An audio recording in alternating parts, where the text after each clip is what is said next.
Good morning, everyone, and welcome. Thank you for joining us for another episode of House Calls, Real Docs, Real Talk. I am Chelsea Helms, coming to you live on this Monday morning from the KNWA News Studio in Fayetteville, Arkansas. I really am excited to be joined by all of you from all over the nation and even the world. As always, we are here to pose health questions directly to our experts so you can feel a little more secure in these highly insecure times. Today, we're going to be addressing concerns around going back to school safely and examining that school safety aspect. I know that a lot of you are parents, and this is something that speaks to so many of us. So really excited to dive into this topic.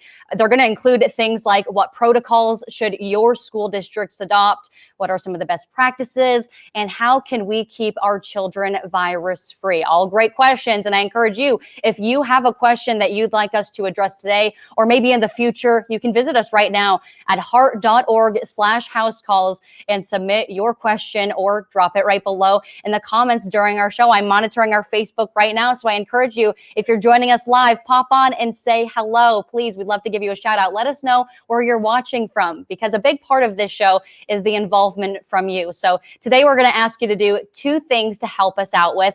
First and foremost, throughout the show, we're breaking a few times for some questions, and we hope that you're going to respond using our easy text to answer feature. All you have to do, it's super easy, you guys. Text AHA live to 22333. You can see it there on your screen, 22333. All you have to do is text AHA live. We're not going to ask you for your name or any information. It truly is just a fun and easy way for you to answer. Like I said, those instructions are there for you on your screen. Now, after you do that, we want you to hit the share button or start a watch party on these Facebook Lives, whatever is easiest for you. It's so that you can share this stream with your friends and family. I'm looking at it right now. It looks like we already have a great audience tuned in with us, so we are excited to get started. For today's topic of school safety, we are lucky to have two experts with us from really different fields. Dr. Stephen Cook is the Associate Professor of Pediatrics at the University of Rochester Medical Center. Thank you for joining us. And then we have our very own Dr. Jeremy Lyon, Superintendent Strategy Lead for the American Heart Association. You guys, welcome to the both of you. Happy to have you along. Thank you very much. All right, before we do jump into our first segment, we want to hear from you and get the pulse for how you're feeling. So get those phones ready for our first poll question. So here it is. Yes or no? Do you feel comfortable sending your children back to school this fall? Dr. Lyon, we'll start with you since you're a superintendent. I don't know if you have young kids, or would you feel comfortable sending your children back to school? My answer to that would be yes, probably. So okay. A conditional yes. A conditional yes. I'm sure we'll get into that a little more deeper coming up throughout the show. Dr. Cook, what do you say? I'll take the hedge. I think it depends. Okay. It depends on where you are, your region, what the spread is like, and what your community has planned. Well, and I think that's important to talk about. Not every community looks the same. Absolutely. We have pockets in New York that are still recovering from the big hit that we were taking in April and March and May, and have been reopening slowly and surely. In other areas that were not as densely populated, that have been able to get back much faster. Sure. But that said, there's a lot of people starting to move around more. We have to be aware of this, and we have to be ready to pivot. Well, I'm already looking at the comments. We have some people already saying, absolutely not. I don't feel comfortable sending my child to school. Brittany Johnson saying just no. As you can see on the screen, a majority of the people who have answered, they are saying that they do not feel comfortable sending their children back to school. In fact, we have 83% saying no and just a mere 17% saying yes. We've got a lot of questions about this that we're going to break into coming up throughout this broadcast. So let's first get started with our first segment, that is Health in the Headlines.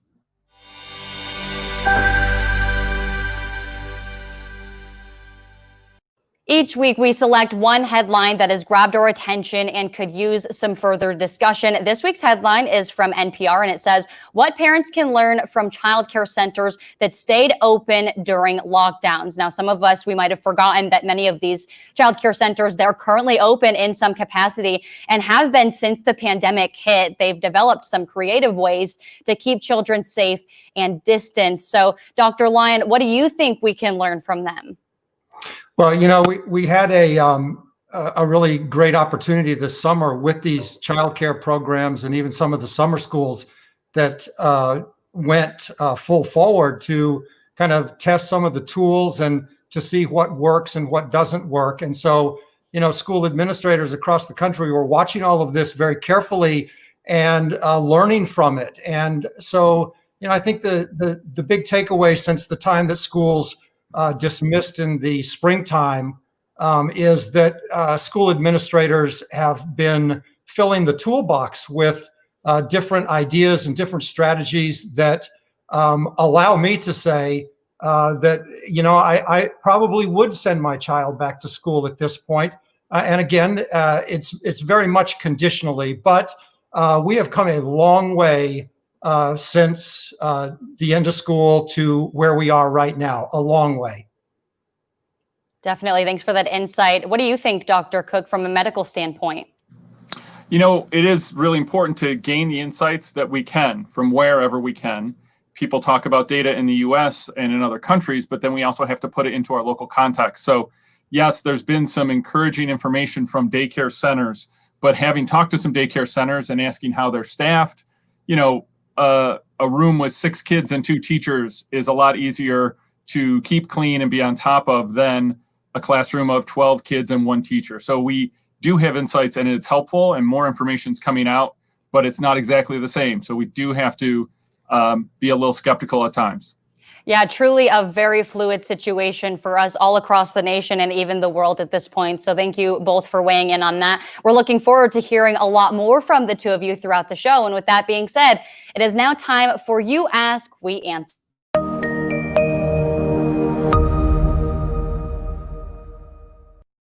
For those of you who have been watching the last few weeks with us, you already know in You Ask, We Answer, we focus on your burning questions. Each week, we ask you to submit your questions and we answer them right here live. If you'd like to watch past episodes, which I encourage you to do so, they've all been great discussions, visit the House Calls website at heart.org/housecalls, where you can find all of our previous shows. Like I mentioned earlier this week, we are focusing on the spotlight on school safety in light of COVID-19. This is our first question coming to us from Lou in Florida. It reads, I'm in a state that is considered a hot spot and seeing increases in COVID-19 rates. How should that impact my decision in determining if it is safe to send my child back to school in person or a hybrid model?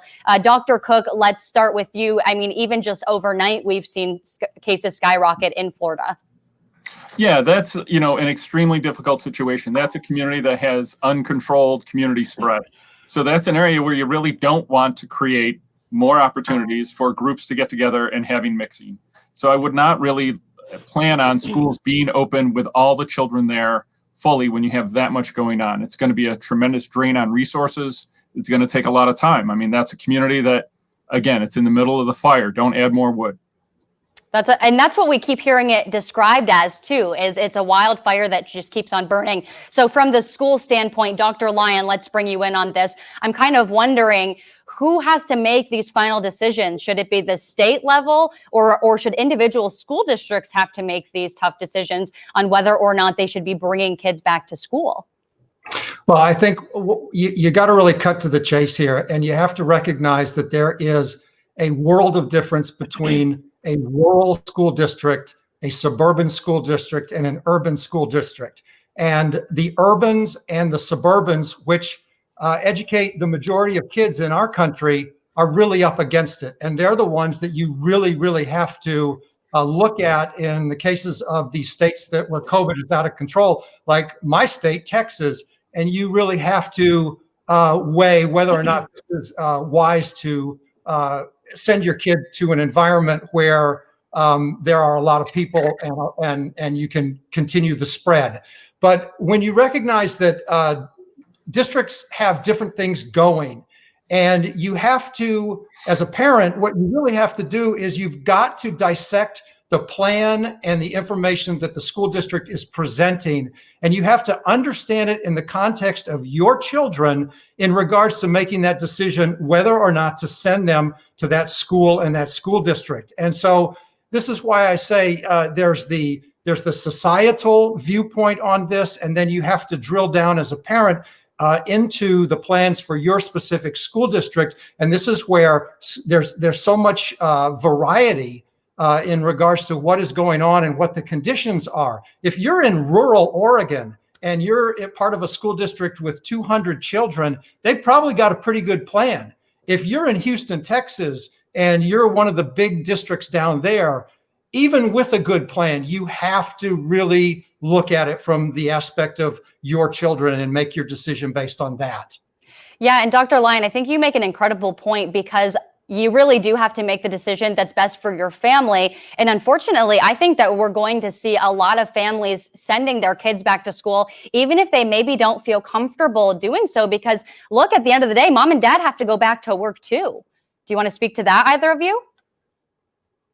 Well, that certainly is kind of one of the central issues, right? But here's the key to that, and this really is the key. From a society standpoint and the politics of all of this, which we obviously will not get into, there's a lot of statistical slicing and dicing. But when you're talking about school superintendents and school boards and school districts, there is no statistical okay on any of this. We're not going to lose a kid, nor are we going to lose a teacher. And so when you look at the protocols that we are putting into place in schools across this country, it is with this mindset that this parent school compact, where you are going to do your absolute best for our children. And this is the most important entity in our universe.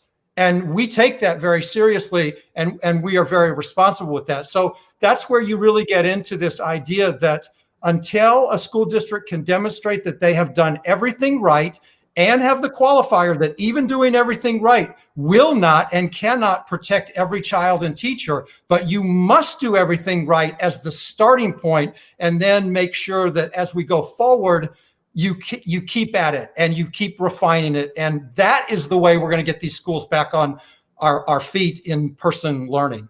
Yeah, a lot of good points there. All right, let's move on to our second question. It comes from Mary in Minneapolis. She says, my child's school recently released the return to school plans for our school district. When evaluating the plan, what should I look for when considering the health measures proposed? Obviously, this is a great question. We've talked a little bit about this, but Dr. Lyon, I'll just ask you first for your advice. Well, I think what you want to see is, and I'll give a contrast here and very quickly. One is, we're responsible as parents for the social and emotional outcomes for our children, the happiness, the productivity, the enthusiasm for school. And let's just say you bring a fourth grader and you march them single file into a classroom with a mask on and no one's speaking, hardly even making eye contact, sitting at a desk 6 feet apart, 6 hours of online or perhaps worksheet instruction with a teacher in the front of the room that is bound to stay in one particular spot. Cafeteria food is brought in, recess is brought in, PE is brought in, music is brought in. You know, day after day after day, that student is not going to be very enthusiastic about school. But that might be the starting point and the only game in town right now. So as a parent, you have to look at that plan and you have to really drill down into the mechanics. Like, for example, what is the school district's plan when a COVID case occurs, when a student is diagnosed? Are they shutting the whole thing down? Are they quarantined? And this is the other thing about this decision about online versus in-person instruction. Parents need to set up both. They need to have this built-in redundancy that allows families to pivot seamlessly. So if a school or a classroom closes on a Tuesday and goes online, it's going to be that same lesson plan delivered Wednesday from home.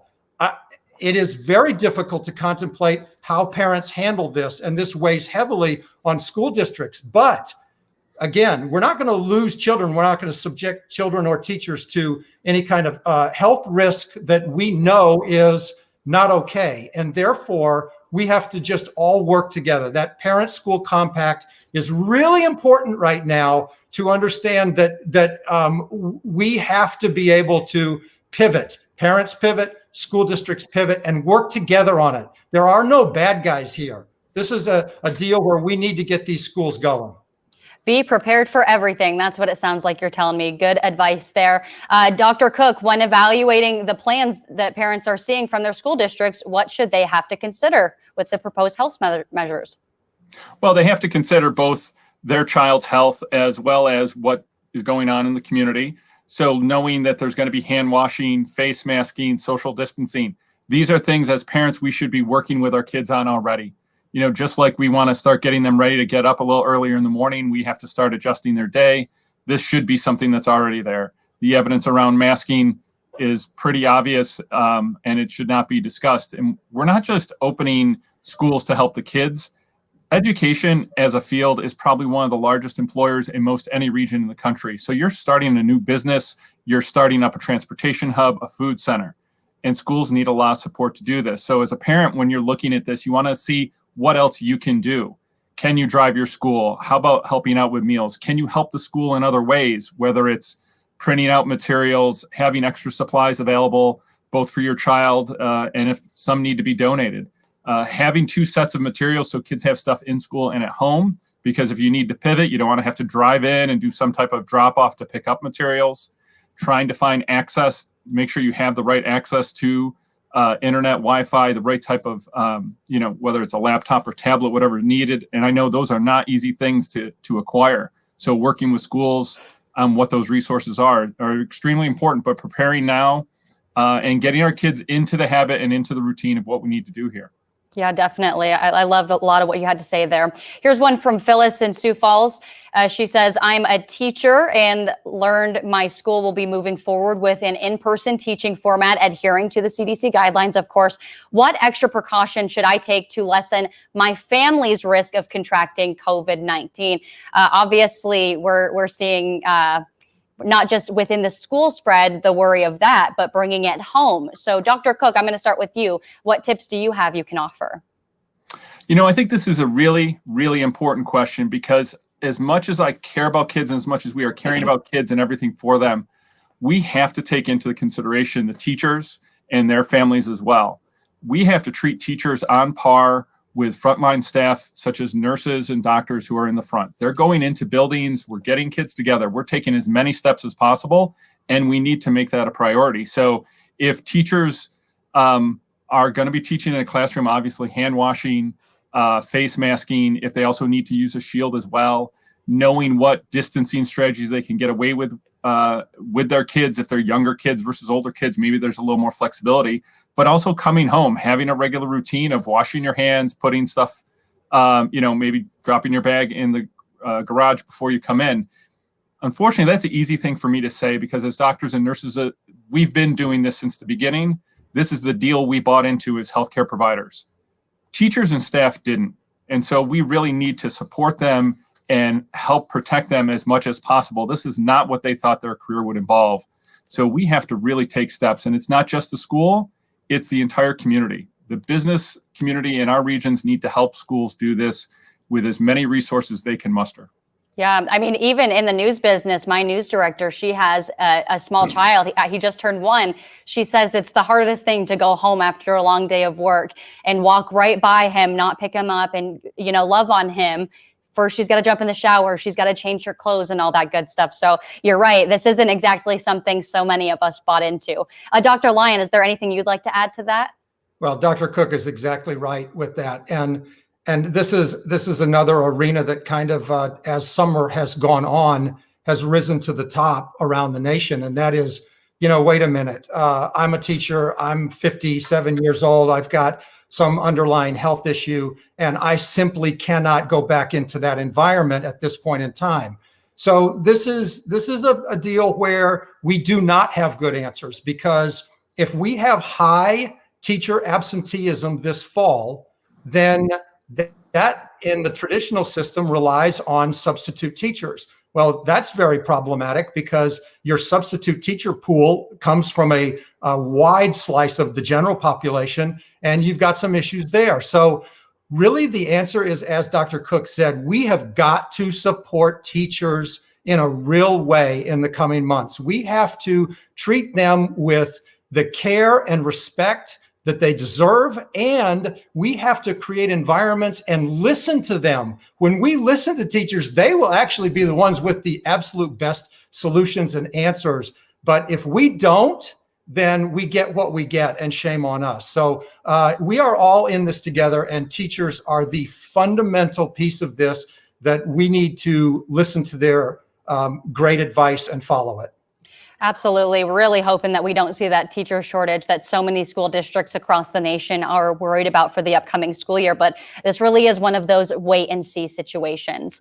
All right, you both, we have a lot more questions that we have to cover. But first, let's take a quick break to hear from those who are watching us again. So grab your phone and get ready to text in your answer to this next question. As a reminder, all you have to do is to answer is text AHA Live to 22333. Once again, AHA Live to 22333. If you've already registered, you're not going to have to do that again. Don't worry, just get ready and text your answer right now to 22333. Okay, so here's our first question. We want to know what direction you're leaning to for your own children this fall. Let's go ahead and take a look at the options there for you on your screen. And it's great because it looks like we've already have some people weighing in. I know that the both of you have already answered this question, so we appreciate at the top of the show. So we appreciate doctors for weighing in on that. And I do want to call attention really quickly to just this great conversation that we're seeing here on our Facebook Live. So many of you are weighing in, and we really appreciate you taking the time to do so. I'm loving all the comments, the likes, and the shares. Keep it up, you guys. We really want so many of you to have your voices heard. And I can see that our American Heart Association is taking the time to respond to so many of your thoughtful questions. So we're excited to do that. Okay, so for those of you who have children, what method of schooling will your child be involved in? So we have in-person, full-time, hybrid of in-person and online full-time through the school district. That's option C. And for letter D, we have full-time home school with a private program. Right now, you guys, I'm looking at the answers and we're pretty mixed, but they keep changing as I look up. It's looking like we have a lot of people saying that they are going to do the online full-time through the school district. Dr. Cook, are you surprised to see that being the number one answer so far? No, I'm not surprised. I think there are a lot of questions and concerns. A lot of regions are struggling with how to deal with this issue through their local government and support, as well as their communities. The online approach was done in the spring, probably not nearly as good as it could have been, but hopefully schools have been taking this time to prep and prepare and have more teachers ready to go with it. So it is the safest option to start. And if you're in a part of the community and part of the country where cases are really high, you do need to be prepared for that. So I'm not surprised by the options and the answers right now. And we need to keep asking ourselves this on a weekly basis. Anything you'd like to add, Dr. Line? Well, the deal with online education is it's what you saw in the spring is not what's about to occur around the nation for those districts that are going with online instruction. There is going to be a rigor and an accountability measure to it that is going to be much different than it was in the springtime.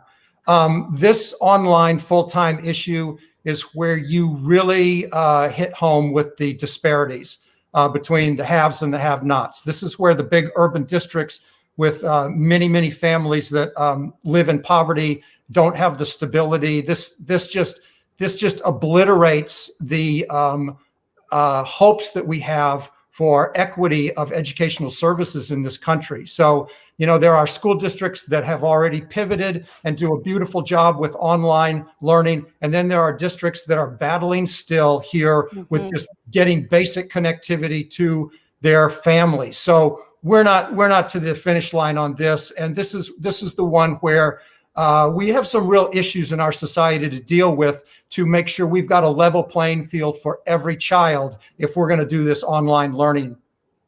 Absolutely. I like the way you put it. We're going to see the differences between the haves and have-nots. And I think that is going to be a sad reality for so many families across the country. Before we move on to the second question, I do want to give a couple of shout outs to those who are watching us on Facebook Live. We have Rebecca from Portland. Rebecca, thanks for joining us. We also have Ollie from Nigeria. So you guys, we really do have a worldwide audience today. So excited about that. And we encourage you, if you are watching us right now on our Facebook Live, go ahead and comment where you're watching from, and I'll give you a shout out too. All right, the next question. We want to know more about you and your personal experience with heart disease and stroke. Have you or a family member had heart disease or stroke? And while you answer, we're going to give you time. You can see, yes, I'm a survivor. Yes, I'm a family member, or C being no. Before we get to the answers, we're going to take a moment to tell you about the AHA podcast. We love this time. It features tons of real survivor and caregiver stories. Our most current episode features actor Tim Omenson from This Is Us. He's a stroke survivor, and he shares his rehabilitation story on the episode entitled Stroke Rehab During COVID-19. Here's a sneak peek. The day I actually had the stroke, I was in an airport trying to get back to LA. My left hand cramped up and it wouldn't move, and I was down on the ground. And I eventually had a craniectomy, where they took off half my skull so my brain could swell. These are the voices of the relentless. So this podcast is a series. It's not to be missed. We hope you will all become regular followers of that. We're so excited about all of you taking the time to watch that. Let's take a look at the poll results now. It looks like many of you are saying you have a family member who is either a stroke or heart disease survivor. Maybe they've had it and passed away. Full disclosure, you guys, my mom, when I was just a few months old, she had a near deadly stroke. And then this Wednesday will be the 5-year anniversary of my father's sudden heart attack, which resulted in his death. So 5 years ago, he died on July 29th, 2015. And I just think it's so important that we talk about these things so that people at home can have these conversations and realize that it's better to go get help. Dr. Cook, I'd love to have you comment on the results. Obviously, we're seeing a lot of people knowing that their family member has had either a stroke or heart disease. 60, I think that's 9%. Yes, it's very concerning, but it's where health in this country has been for such a long period of time. It's one of the reasons I'm involved with American Heart Association, even though as a pediatrician, we have a significant role in developing the cardiovascular health trajectory of kids. In this case, I'm not surprised by the survey. And I think we're thinking of, ourselves, our family members who we have to care for, which is what a lot of families are thinking about in this COVID pandemic and how they have to access healthcare at this time, which can be a real challenge. Absolutely. Well, we thank you for that incredible answer. And we thank all of you for taking the time to answer in on our polls as well. We have a lot more questions to get to, though. So we're going to return to You Ask, We Answer. This next question comes from Tom in Gainesville. He asks, I have a child that is high risk as a congenital heart defect patient. Is in-person learning an option we should consider given the risk? Dr. Cook, let's start with you. Well, that's a really good question, because there are a few conditions in children that we do put in a higher risk level. The risk in kids is still emerging. It's not clear. In adults, we have a much better sense of who is at higher risk for severe infection and severe complications, but also who's at risk for just getting the infection, period. So immunocompromised children come to mind first, but children with neurologic, congenital type of health problems, as well as congenital heart disease, are a group that we worry about. It would also depend on their age. Younger children, data suggests they don't transmit nearly as much, pre-adolescent kids, but older children, adolescents seem to transmit as much as adults. So knowing what that balance is really important. Talking with your cardiologist, making sure they're on board with what it is. It's a potential, and we want children to be as active and involved as they can. But that's a case of, a type of a condition that you would probably be leaning toward a little more online, less in person. But again, it's an important balance to strike, and talk to your personal healthcare providers around it as well. Dr. Lyon, as a former superintendent, how would you have addressed this concern with a parent?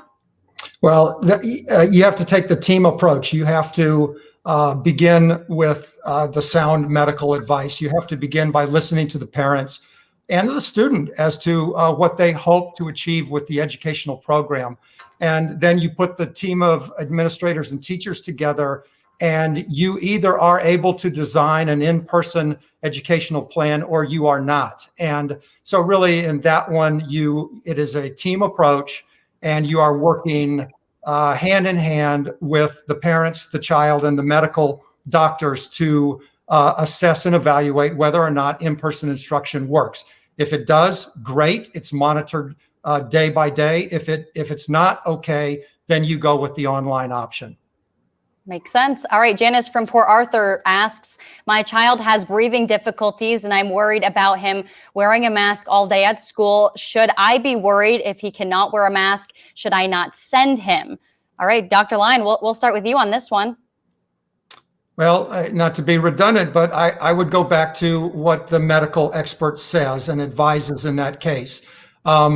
Breathing difficulties to me would be very problematic in terms of a district protocol where you're wearing a mask, even though they have mask timeouts designed in most districts now with social distancing. But if you have some kind of respiratory thing, I mean, masks take some getting used to for adults. And this is where I think about that fourth grader, that fifth grader. Man, that's tough. So I don't know the answer to that. I think that's something we'll learn. Well, and I know, Dr. Cook, you kind of spoke about this earlier on in the broadcast about how we should be introducing these types of masks to kids much earlier. Just like you said, we should be putting them to bed a little earlier so that they can, get used to this new schedule. So should we be sending kids to school if maybe they are not able to wear masks? So the data on this is really interesting because there's not a lot of data, but talking to pulmonologists and specialists, it's not really a lot of evidence suggesting this. The American Lung Association has pointed out that most health conditions, breathing problems, if they're very severe, then that's a different issue. But with children, we just don't see it nearly as much. So I get this question a lot, but what's important is if they do have asthma or a breathing condition, that it needs to be addressed. Now, if they have a neurologic condition, if they have suffered a major brain injury and they have to breathe with an assistive device, they have other special healthcare needs, that's different. But I have lots of patients who wear masks in the clinic, kids with asthma, kids coughing. We've not had a problem with it. I've talked to our adult pulmonologists. They've not seen an issue with it. So the concern around masking in kids is actually far more a behavioral issue than actually a medical condition. And there's not nearly as much of a concern, but it's getting into the habit, getting used to it, having a regular routine. If their asthma truly is getting worse, then it's a matter of seeing your provider and addressing that, making sure there's not something going on, but it really isn't a contraindication. That's good to know. And I think a lot of parents probably sitting at home thinking, I had wondered if that were the case. All right, here's one from Keith in Connecticut. Keith wants to know, what is the ideal way to handle the situation when a student or teacher tests positive? Dr. Lyon, like we said, you're a former superintendent. Let's begin with you. First and foremost, everyone remain calm. It's going to happen. 100% sure. In almost every school across this country, there will be a diagnosis of a student or a teacher with the virus. And so we've got to not lose our minds when that happens. And this is the other aspect of school reopening plans that have to be analyzed and looked at very carefully. And that is, what is the protocol? Is it an arbitrary 10% of the kids before you shut down? I don't know about that one. And I've heard that one. But I think what you're seeing more and more of is when a student or a staff member is identified, number one, isolation, number two, the contact tracing, and number three, the deep clean of that area. And then I guess you assess. So that's kind of real time what's going to happen. But know this, it is going to happen. And it has to begin by everyone remaining calm and saying, okay, let's deal with it. And then if it reaches a point where you need to shut it down and pivot to online, then that's exactly what we do. But as we start school, it's going to happen. Well, and that's what you were talking about much earlier. That's why you have to be prepared for both. All right, Dr. Cook, what are your thoughts? Do we quarantine the whole school if one teacher and one student have the COVID-19? Well, that's one of the really important points in these guidelines that states have come out with and what the data shows us. If we pod kids, if we pod or cohort kids together, you might have a building with 300, 400 children in it. But if they're in a group of 10 kids for the majority of the day, using masks, having distancing, they're with that one teacher. You get one case in that room, you don't have to isolate and contact trace the whole school. You isolate and contact down those 10. And if it's detected early and there's not as much contact with some of those kids, then it's even less so. And that's a really important strategy that schools are looking at. It's not so much 300 kids in the building, but is it 30 sets of 10 kids? So you get a few cases, a couple cases in the building. Instead of closing it down, you close down or you isolate down 2 classrooms. And this is, again, it's another version of the distancing component. All right, doctors, Can thank I you. add to that? Oh, Can I add one thing to that? Please do. This is where, unfortunately, you look at the disinvestment of public education over the last 30 years.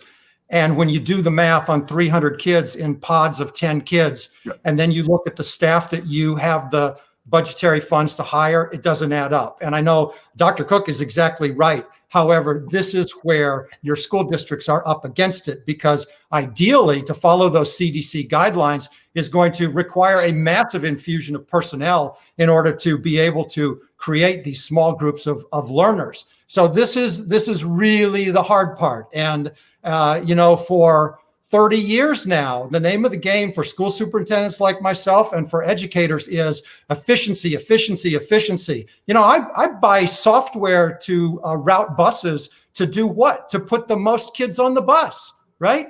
Because that's what the taxpayers want. They want us to be uber efficient. Well, now the COVID pandemic has arrived and we're seeing the other side of that efficiency argument is, wow, we don't have the manpower to do this. So I just felt I needed to speak up. This is the real difficult part of this conversation is we do not have the resources right now to implement the CDC guidelines with fidelity. No, and I'm glad you did speak up because look, we are here to have a conversation and I appreciate what a great conversation we've already had throughout this broadcast because look, there are parents all over the world who are contemplating what the best decision is for their child. And of course, school districts, they are also working hard to decide how they can continue to provide the right education for kids, really without compromising that safety. Now, this is not an easy task for anyone, and certainly it's not a one-size-fits-all solution like we've talked about throughout this entire broadcast. So before we let our experts go, we do want to take the opportunity to ask some more important questions and hear from them on what they think as well. So let's head on to our next segment. What would you say?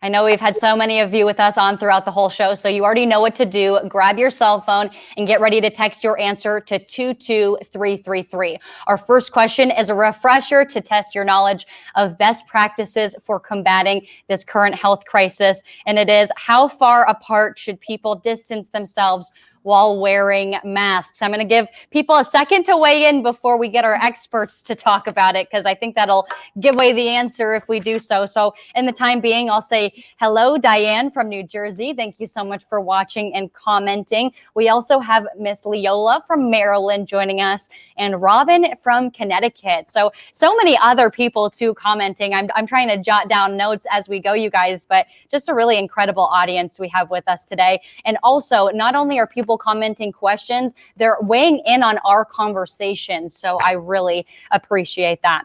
Okay, so it looks like we have everyone saying 6 feet is 100% what everyone is adding in. Do either of you want to weigh in on that, or do you think it's just at this point kind of hammered into people's heads? Yeah, I agree. Hopefully it is hammered in people's heads, but it's actually important to understand the further the better. So, when they talk about other activities, if it's, musical instruments, if you can play outside and be even further apart, there are more steps to this. It's not about absolute risk reduction. It's taking as many steps as possible. And being aware that 6 feet is a good number that we have. It gives us a lot of information and protection, but it doesn't remove the other strategies we do have to employ. Hand washing, try not to touch our face, wear a mask, cough into your elbow if that happens. So we want to keep all these things in place. Definitely. And I know that school districts are kind of adopting that attitude of getting as far apart as we can. We've seen some deciding to maybe have lunch outside for the kids every day if it's plausible. Dr. Lyon, anything you want to add? Well, when we think about secondary band, choir, and the music programs, I have this vision of your high school choir spread out across the football field singing, and that's great. That's great. That's what we're going to need to do. So we're working through these issues, and that social distancing.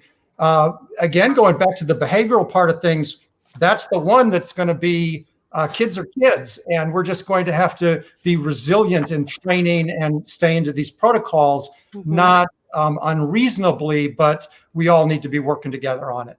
Definitely. All right. Next, we want to get your opinion about how our children can handle these COVID-19 safety measures. Do you think students can successfully social distance and wear masks at school? Or is it asking too much of them? Let's see where we have the answers. Yes, no, and depends on the age of the children. While we give people time to weigh in, I did want to give a quick shout out to Earlene, who's watching us from Florida. You guys, really exciting about this viewer is she's a teacher. So hopefully she is taking some of your advice into the classroom in the upcoming school year, if that is the way things are looking in Florida. So Dr. Cook, we'll start with you. I know we've talked about this pretty extensively. Do you think that kids will be able to handle wearing a mask and being able to social distance at school? I think they will. I do think it is dependent on the child age, and that just gives us the direction you have to take.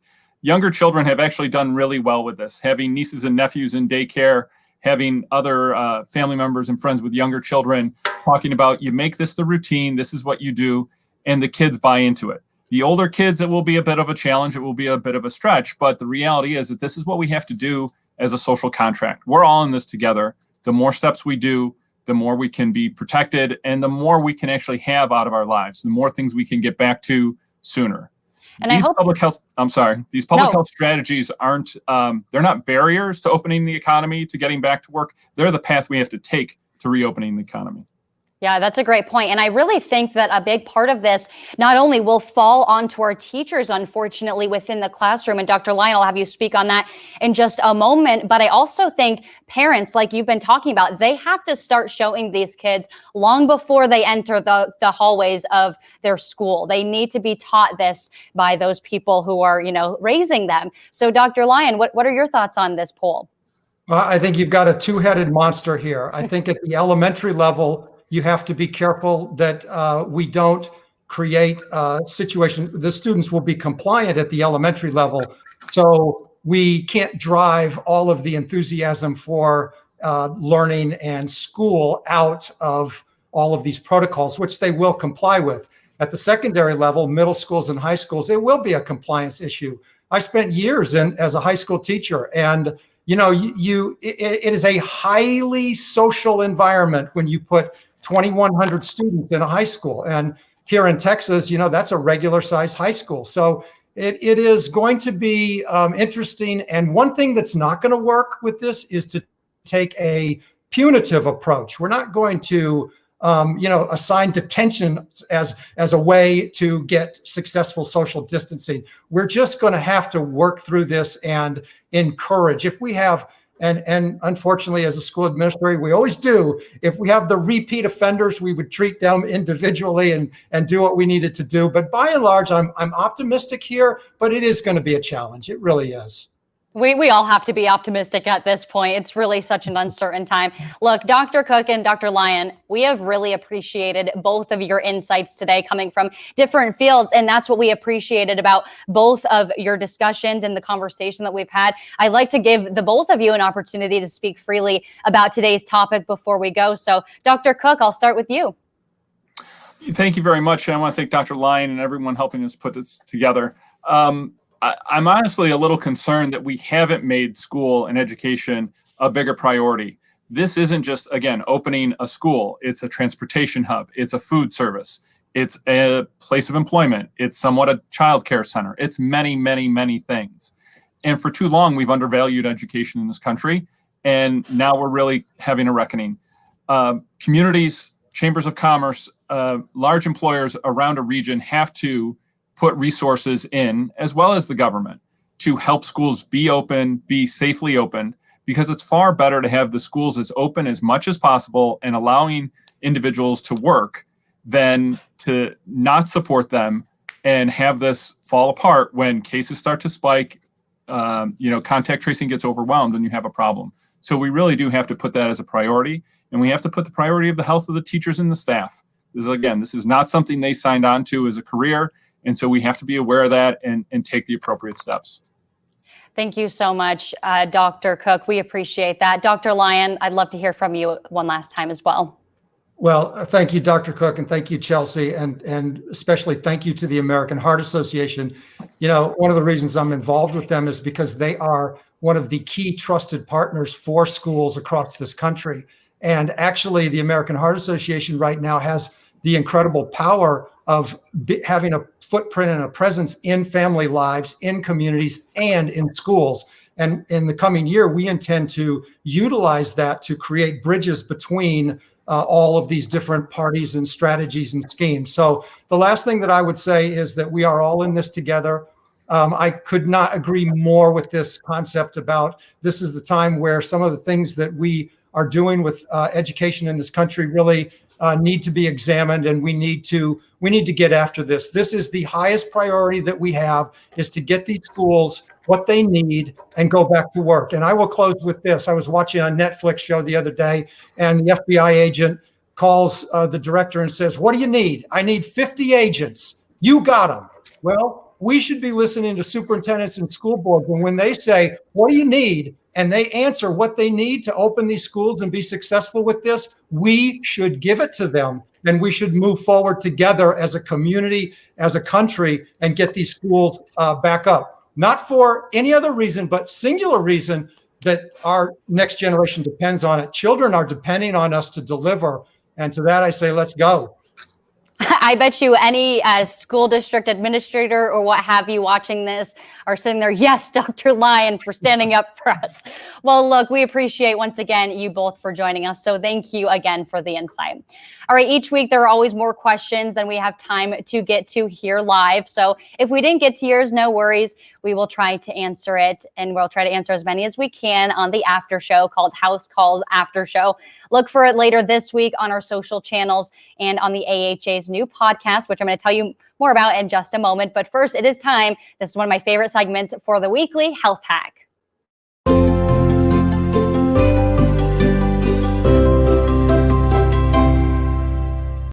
Health Hacks is brought to you by Stories of the Relentless, the American Heart Association's podcast. You can go to heart.org, iTunes, Spotify, or Google Play to find it. You're going to find more amazing stories and conversations on a variety of topics. So go check it out, subscribe, share your thoughts and the reviews, and share it with your friends and family. All right, this week's health hack coming to us from Teresa, who gets creative to get her kids to eat some healthy snacks. She says her kids enjoy helping her with these two tasks and then eating their creations. She says she uses a cookie cutter to make fun shapes out of things like low-fat cheese slices, cucumber, or whole grain bread. She also puts grapes, strawberries, and other cut-up fruit on skewers to make fruit kebabs.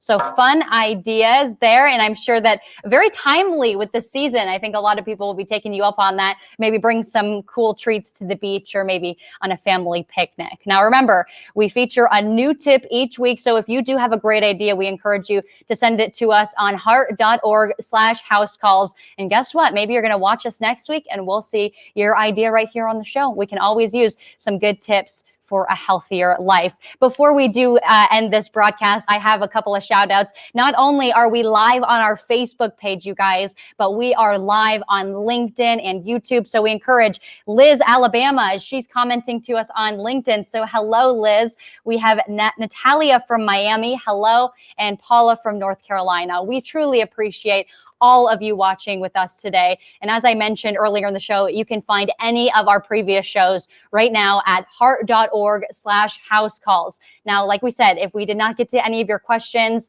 and you still have more, you can always catch them on the House Calls After Show. That will be online for your viewing come Wednesday.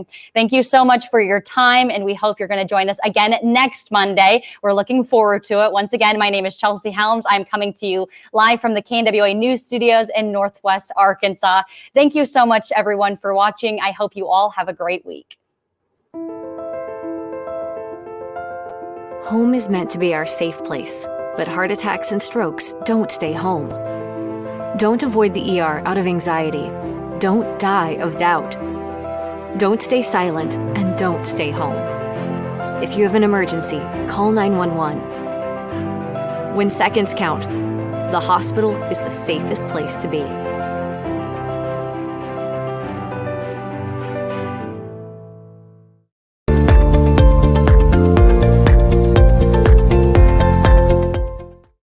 Learn more about house calls, Real Docs, Real Talk, and submit your questions at heart.org/housecall.